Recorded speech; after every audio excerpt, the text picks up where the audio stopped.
l'aviation civile de se remobiliser autour de l'essentiel et donc de travailler et de voir dans quelle mesure on pourrait encore mieux travailler pour l'intégration du système de transport aérien en Afrique. Donc c'était aussi l'occasion pour nous, pour le Sénégal, de un peu montrer à nos homologues les investissements consentis par l'État pour la mise à niveau de nos infrastructures aéroportuaires.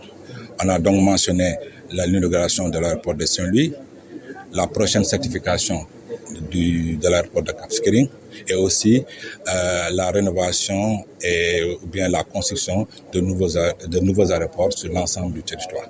Bon, le retard de sa mise en œuvre, comme vous le savez, la mise en œuvre de ce marché va nécessiter donc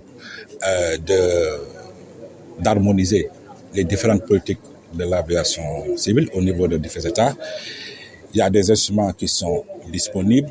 Maintenant, la mise en œuvre pose quelques difficultés.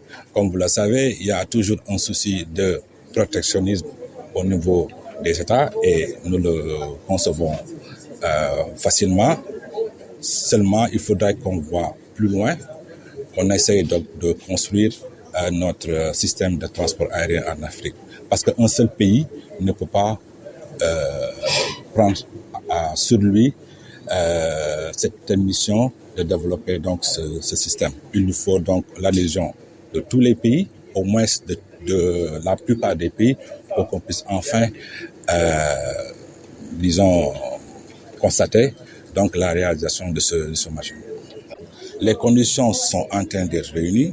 On a déjà une compagnie aérienne qui se développe et je dois dire ici que cette compagnie a contribué largement à la reprise du trafic au niveau de Dakar. Selon les estimations, le trafic devrait revenir au niveau de 2019 à partir de 2023-2024. Mais aussi au Sénégal, on est heureux de constater qu'à partir de cette année, on va atteindre le niveau de 2019. Donc ça, c'est un. Et en plus donc de la création de cette compagnie, on aura aussi la réalisation de plusieurs infrastructures au niveau de AIBD, notamment la construction d'un centre de maintenance, la construction d'une nouvelle aérogare faite et aussi la réhabilitation ou la rénovation des principaux aérodromes du pays. Donc c'est ça un peu qui compose donc les éléments essentiels de notre stratégie aérienne. Tey moom dañ doon ubbi 34e session commission africaine de l'affaire civile. Commission boobu nag mooy saytu lépp luy aviation civile ci Afrique. Donc dañu daje pour un peu élire benn secrétaire général. Benn secrétaire boo xam ne dinañu permettre ñu remplir donc ñu atteindre suñu objectif. Loolu moo nekkoon daje bu tey bi ñu ngi ko def nag benn moment où ñu ngi inauguré aéroport bu bees à Saint-Louis moo tax sax ministre bi mënul loon ñëw donc ba koy représenté. ñu ngi aussi tenir conseil bi moment ba nga xamante ne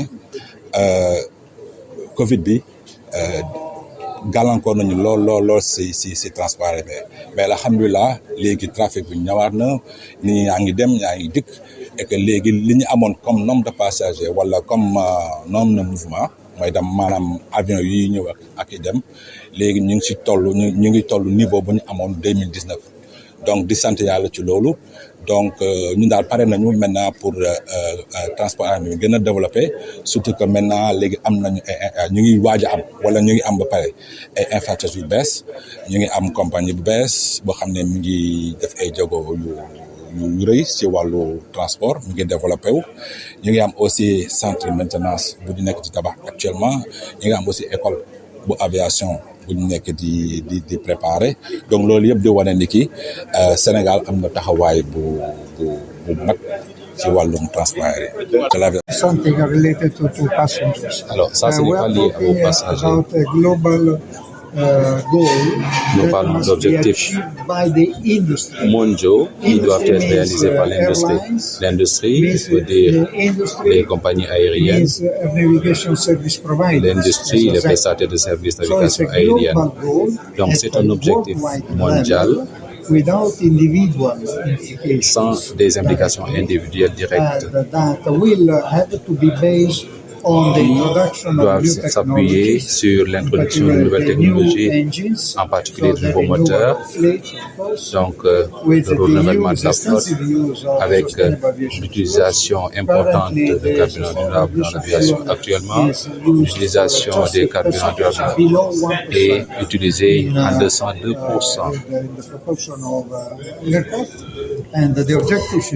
L'objectif devrait d'accroître davantage l'utilisation des combustibles durables dans l'aviation.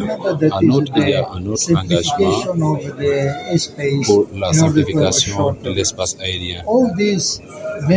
Toutes ces mesures ne vont pas impliquer ou ne seront pas appliquées directement aux passagers. Toutes pourraient appliquer directement avec l'augmentation possible du prix des billets. À cet égard, il est important de considérer cela pour que les pays en développement ne soient pas pénalisés par les programmes de décarbonisation avec l'augmentation du prix pour les voyageurs, ce qui serait une implication directe de l'ouverture du marché. Donc c'est pour les pays en développement, pour les pays développés.